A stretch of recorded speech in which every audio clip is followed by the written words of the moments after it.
Hello everyone, wishing you a wonderful day. Today we're diving into a powerful story. What happens when a successful CEO risks everything just to protect a child who isn't even his by blood? If you enjoy this kind of story, don't forget to subscribe so you won't miss the next episodes. That morning felt softer than usual. Sunlight slipped through the wooden window frame, spreading warm gold across the floor. The kettle clicked quietly in the kitchen. The smell of fresh wood mixed with the scent of hot porridge Tu Na had just made. Henry sat on a small chair, legs swinging, hugging his worn teddy bear. Alex stood behind him, gently feeding him spoon by spoon. Just a little more, then Dad will take you out. Henry smiled, eyes lighting up. Tu Na leaned against the doorway, watching them. Her gaze finally soft again after days of exhaustion. She had just been discharged from the hospital, her body still weak. But this moment made her feel alive again. Alex set the bowl down. He bent and lifted Henry, spinning him lightly. The child's laughter rang clear, but as Alex turned back, his eyes stopped. On the desk, his phone lit up, a missed call. No name, just an unfamiliar number. Next to it, an unread email. The subject line glowed, "Forest contract, urgent decision required." Alex stared at it for a few seconds, then turned off the screen, as if he had never seen it. "Let's go. Today is for family," he said softly, but as he walked away, Tu Na had already noticed that look. A brief hesitation, a quiet wait. Not like a normal day. She didn't ask, just held onto her sleeve tighter. Inside, a thin feeling grew, like something unspoken. And that something was already inside their home. Was that call just business? Or something Alex was hiding from them? The car rolled out of the garden. Henry pressed his face to the window. "Dad, where are we going today?" "To wherever makes you laugh the most," Alex answered, but his phone vibrated again.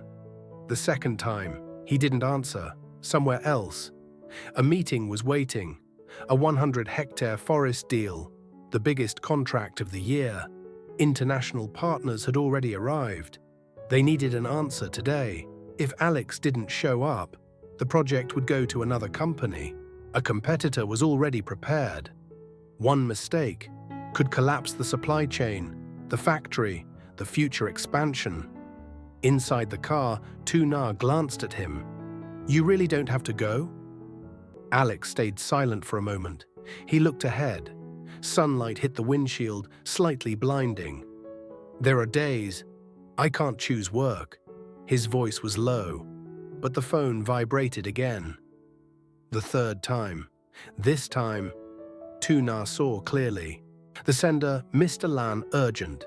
She said nothing, but her eyes understood. Alex was leaving something behind, something big, not simple. They arrived at the playground. Music, children's laughter, balloons bumping into each other. Henry ran straight into the ball pit. Alex took off his shoes. Without hesitation, he stepped in after him, his neat shirt quickly wrinkled. Colored dust stuck to his hands. He bent down, lifting Henry above the sea of balls. Higher, higher. "All right, hold tight." Laughter burst out. Tu Na stood outside, watching. A CEO, standing in the middle of $1 million decision, choosing to be here. In a small ball pit, with a child who wasn't his by blood. She covered her mouth, eyes slightly wet. But in Alex's pocket, the phone kept vibrating, unstoppable. Like another heartbeat, another world, pulling him back. The afternoon slowed down. Henry got tired. Fell asleep on Alex's shoulder, soft sweat, the faint smell of milk on his shirt. Alex sat on a bench, carefully adjusting the boy's head. Tu Na sat beside him, silent, watching. "You can go, if you need to," she said softly. Alex shook his head. "Not today." A pause. The wind passed through the playground, carrying distant laughter. Tu Na looked down at her hands. You've always been like this, since Henry came." Alex didn't answer right away. He looked at the sleeping child, eyes slowing. "Not since Henry," he said. "Before that." Tu Na looked up, surprised. Alex took a deep breath.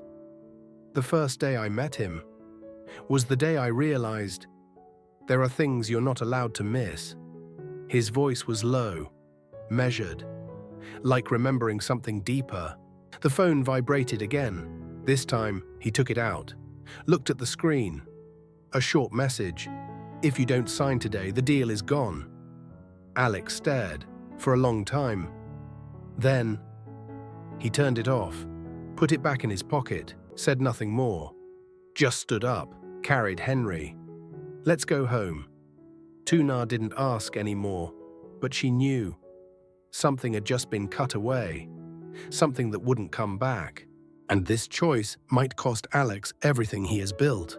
That night, the house was quieter than usual. Henry slept early. The electric cradle hummed softly. Warm yellow light touched the walls. Tu Na stood in the kitchen, holding a glass, but not drinking. Alex walked in, took off his shirt, silent. "I know you saw it," she said. Without looking at him, Alex didn't deny. "That was a big contract, wasn't it?" "Yeah." "You gave it up? For today?" Alex sat down, hands clasped. "Not just today." He looked up, eyes steady. "I missed it once before." Tu Na froze. "Missed what?" A long silence. The cradle kept humming. Alex spoke slowly. "The day Henry needed someone. I wasn't there." Tu Na's breath caught. "You knew about his past?" Alex nodded. "I knew everything." She stepped back, unsteady. "Then everything you've done wasn't pity." Alex cut in, firm. "It's because I know what it feels like to be left behind." The room went quiet, heavy, no longer light like the morning. Tu Na looked at him. For the first time, she didn't just see a strong man, but someone trying to fix something broken inside himself. The next day, the news came faster than expected. The 100-hectare forest deal was gone. Mr. Lan called, his voice low. "Are you sure about this?" Alex stood outside, watching the bamboo fence sway. "I'm sure." A pause. "The company will struggle." "I know. You might lose your CEO position." Alex closed his eyes, took a deep breath. "I know." He hung up, no hesitation. Inside, Henry was riding his small tricycle. The bell rang. Ding ding. Clumsy, but joyful. Tu Na stood nearby, looking at Alex. No questions, no blame, just understanding. She stepped closer, placed her hand over his. "Our home is still okay." Alex smiled. Not big, but real. He looked at his son. "Yeah, it is." Not because things were easy, but because he had chosen. A week later, the house remained the same, the scent of wood, the sound of wind, Henry's laughter. But something had shifted. Less pressure, less rushing. Alex sat at his desk, laptop open. A new email from another partner. Not as big as before, but clear, realistic. A chance to begin again. He read it, didn't rush to reply. Outside, Henry shouted, "Dad, Alex, come play."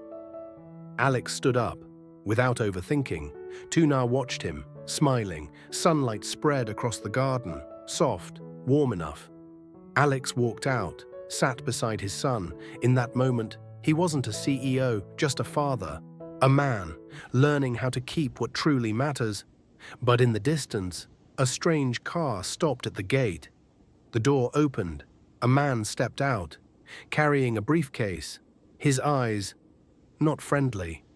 Alex noticed, didn't know who he was, didn't know what he brought. Only one thing was clear. This journey was not over.